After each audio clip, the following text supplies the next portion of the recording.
approaching this, there's a whole liturgy for this. So if you were doing this formally in Nunjo, there's a liturgy, there's chanting, there's visualizations. I'm just going to show you the mechanics of doing this kind of practice.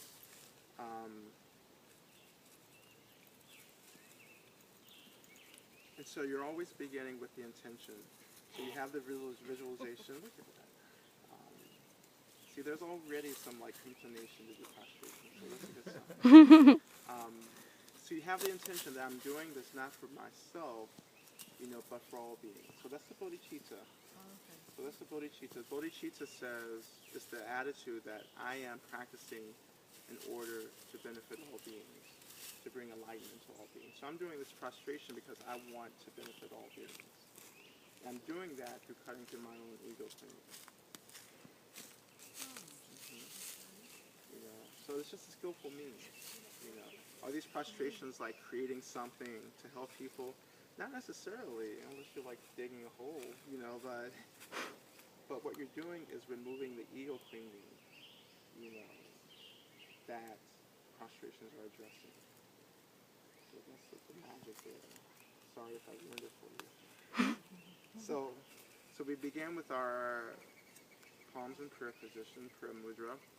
And we offer our body, speech, and mind before each prostration. So we begin by offering our body.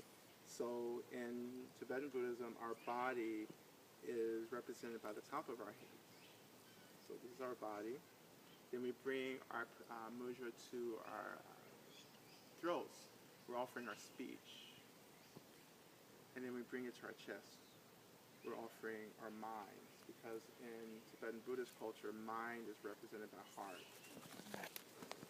Not in our culture, it would be head, so this is our mind. But this is mind, body, speech, and mind. I offer all of this to the three jewels. Everything that I think, say, and do is dedicated. And now you offer your body, so body, speech, and mind. So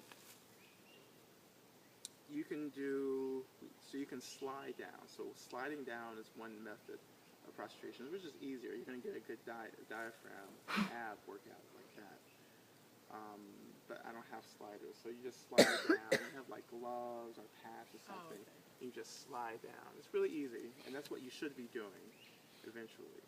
If you take this up as a practice, that's low impact. If you don't do that, then you're actually using your shoulders and arms and everything to come down. So I'll just show you body, speech, and mind. So you come down to your knees. And so we want the 5 points of our bodies, our knees, our elbows, and our heads to contact the ground. Okay. And then you slide down. And then if you were using sliders, you would just slide down like this. But I'm not, so I'm lowering myself down. My head goes on the mat, on the floor, and then my hands go out.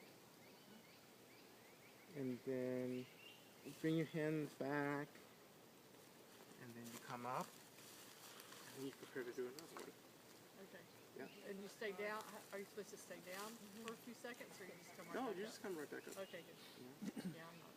So that's the full traditional prostration. So an adjusted prostration, maybe you can't slide down.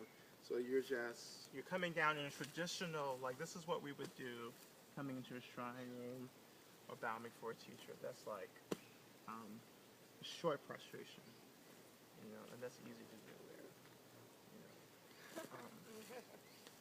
So let's just say that you can't do that. So an adjusted prostration would be a tabletop prostration. So again, you have the intention to benefit beings and so forth. And so you're actually just prostrating on top of the table like this. Like that. You should only do this if this is what you're able to do.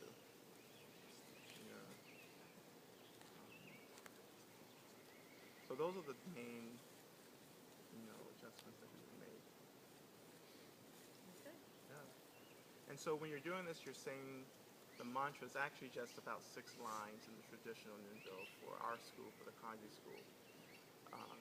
And you're just saying those. You're not having to align that with the prostrations because it takes several prostrations to actually get through the refuge prayer. You know, so and you're doing 100,000 of those. And then So you celebrate. you celebrate, yeah. You go out drinking after.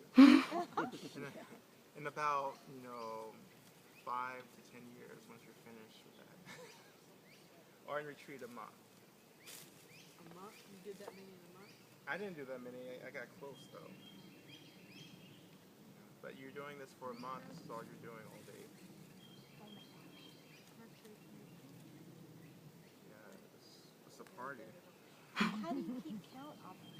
You do different ways. You can have a hand mala. You can have a regular size mala. And I would just, you would hold it around your, hand like this and just count it going down. You just click one bead and go down, click another bead. I used a full length mala, like a light basic mala, and just went down and it was fine for me. No problem. Or you can use a counter, electronic counter. It's up to you. Can you figure out how many minutes, how many you can do in so many minutes, and you just go by the minutes? Yeah, you can. Yeah. But what if you change